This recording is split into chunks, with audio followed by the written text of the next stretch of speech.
Hello, assalamu alaikum, my beautiful viewers. Today I have appeared again with an important modal verb, that is must. Must is the most important modal verb in our daily spoken and written English. Today I discuss some important ways of coping with must effectively.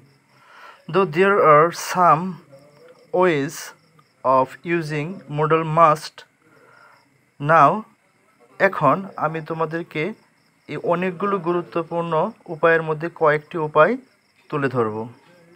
আশা করি dear viewers এই কয়েকটা নিয়ম যদি মুখস্থ করেন তাহলে ব্যক্তিগত জীবনে ইংরেজি ভাষায় মোডাল ভার্বে আপনার যথেষ্ট একটা দক্ষতা আসবে মাস্টের উপরে। তো চলুন, প্রথম কথাটি হলো মোডাল ভার্ব হিসেবে মাস্ট প্রেজেন্ট টেন্সে এবং ফার্স্ট টেন্সে হ্যাড টু হয়, অর্থাৎ প্রেজেন্ট টেন্সে মাস্ট মোডাল ভার্ব হিসেবে বসে আর পাস্ট টেন্সে এই মাস্টের পরিবর্তে বসে হ্যাড টু। তো প্রথম নিয়মটি হলো অব্লিগেশন। অব্লিগেশন বাধ্যবাধকতা বোঝাতে ব্যবহৃত হয়, অর্থাৎ বাধ্যবাধকতা বোঝাতে মাস্ট ব্যবহার করতে হয়।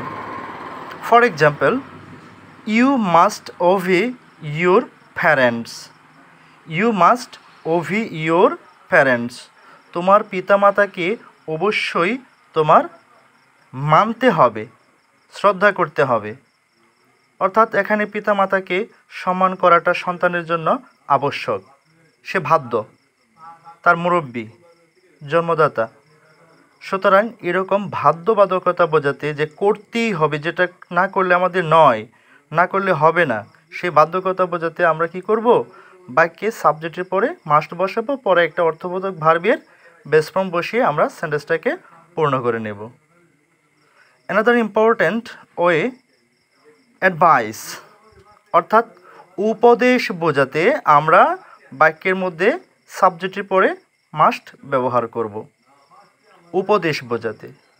ফর এক্সাম্পল, উদাহরণস্বরূপ, you must take care of your health, অর্থাৎ তোমার স্বাস্থ্যের যত্ন নেওয়া উচিত। আমরা একজন আরেকজনকে উপদেশ দেওয়ার ক্ষেত্রে আমরা অবশ্যই মাস্ট ব্যবহার করতে পারি। ফর ইনস্ট্যান্স, আমরা আরও বলতে পারি যে you must change your bad habits, অর্থাৎ তোমাকে অবশ্যই তোমার খারাপ অভ্যাসগুলো পরিবর্তন করতে হবে, অথবা তোমার খারাপ অভ্যাসগুলো পরিবর্তন করা উচিত। সুতরাং কাউকে অ্যাডভাইস দেওয়ার ক্ষেত্রে আমরা সাবজেক্টের পরে মাস্ট ব্যবহার করতে পারি। ডিয়ার ভিউয়ার্স, মাস্টের পরে অবশ্যই আমরা যে কোনো একটা অর্থবোধক ভার্বের বেস ফর্ম বসিয়ে নিব। বেস ফর্ম বলতে এখানে ভার্বের সাথে ING, S, ES, ED, D, T কিংবা আইডি কোনোটাই হবে না, অর্থাৎ অরিজিন ফর্মটা বসবে।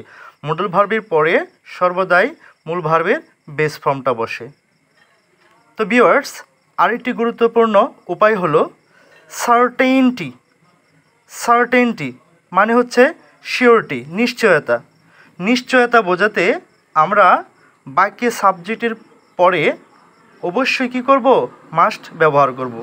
নিশ্চয়তা বোঝায় এরকম কোনো বাক্য লেখার ক্ষেত্রে বা এরকম কোনো বাক্য কারোর সামনে বলার ক্ষেত্রে আমরা কি করব, সাবজেক্টের পরে মাস্ট বসিয়ে বাক্যটা পূর্ণ করে নেব। তো উদাহরণস্বরূপ, I must do well in my final exam. আমি নিশ্চিত আমার সর্বশেষ কিংবা বার্ষিক যে পরীক্ষা আছে, চূড়ান্ত পরীক্ষা আছে, সেখানে অবশ্যই আমি ভালো করব, সন্দেহ নেই। অর্থাৎ তুমি কিংবা আপনারা কোনো কাজে আপনি নিশ্চিত, সেই ধরনের সেন্টেন্স ইংলিশে বলার ক্ষেত্রে সাবজেক্টের পরে মাস্ট ব্যবহার করে বাক্যটিকে তৈরি করা যায়, পূর্ণাঙ্গ রূপ দেওয়া যায়। আমি যদি বলি এরকম যে I must be happy with you, আমি অবশ্যই তোমার সাথে ভালো থাকব, অর্থাৎ আমি এই বিষয়ে নিশ্চিত। এরকম নিশ্চিত, ব্যক্তিগতভাবে আপনি নিশ্চিত, সেই নিশ্চয়তা বোঝাতে আপনি কি করবেন, সাবজেক্টের পরে মাস্ট ব্যবহার করে একটি স্মার্ট সেন্টেন্স তৈরি করতে পারেন। Dear viewers, Another important way of using modal must logical conclusion.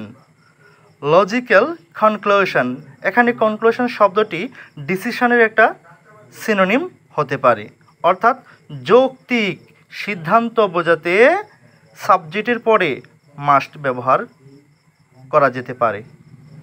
যেরকম উদাহরণস্বরূপ, we must get tired after working hard. We must get tired after working hard. আমরা কঠোর পরিশ্রম করার পর কি করি? ক্লান্ত হয়ে যাই। অর্থাৎ আপনি পরিশ্রম করলে, কঠোর পরিশ্রম করলে ক্লান্ত হবেন, এটাই তো স্বাভাবিক। অর্থাৎ একটা অনুমিত সিদ্ধান্ত চলে আসে যে কাজ করার পরে একজন ব্যক্তি সে কী হবে?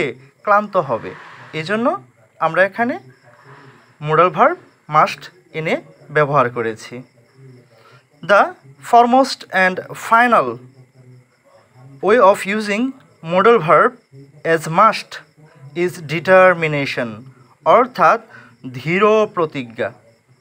আপনি কোনো বিষয়ে দৃঢ় প্রতিজ্ঞাবদ্ধ, সেই কথাটি প্রকাশ করতে আপনি অবশ্যই বাক্যে সাবজেক্টের পরে মাস্ট ব্যবহার করতে পারেন। উদাহরণস্বরূপ, I must see you succeeded. আমি তোমাকে সফল দেখতে চাই, আমি তোমাকে কৃতকার্য দেখতে চাই। যেভাবেই হোক, ছলে বলে কৌশলে তুমি সাকসেসফুল হবে। অর্থাৎ আপনি তার সফলতা নিয়ে কি প্রতিজ্ঞাবদ্ধ। এই প্রতিজ্ঞাবদ্ধ বাক্যটি প্রকাশ করার ক্ষেত্রে, লেখার ক্ষেত্রে আপনি অবশ্যই সাবজেক্টের পরে মোডাল ভার্ব হিসেবে মাস্ট নিয়ে আসবেন। এই ছিল আজকের মাস্টের কতগুলো গুরুত্বপূর্ণ ওয়েজ অর রুলস। এখানে আজকে আমার ভিডিও শেষ করছি। Thank you everybody for watching this video. I expect you all subscribe my channel English June 92, and thank you very much. Allah Hafiz.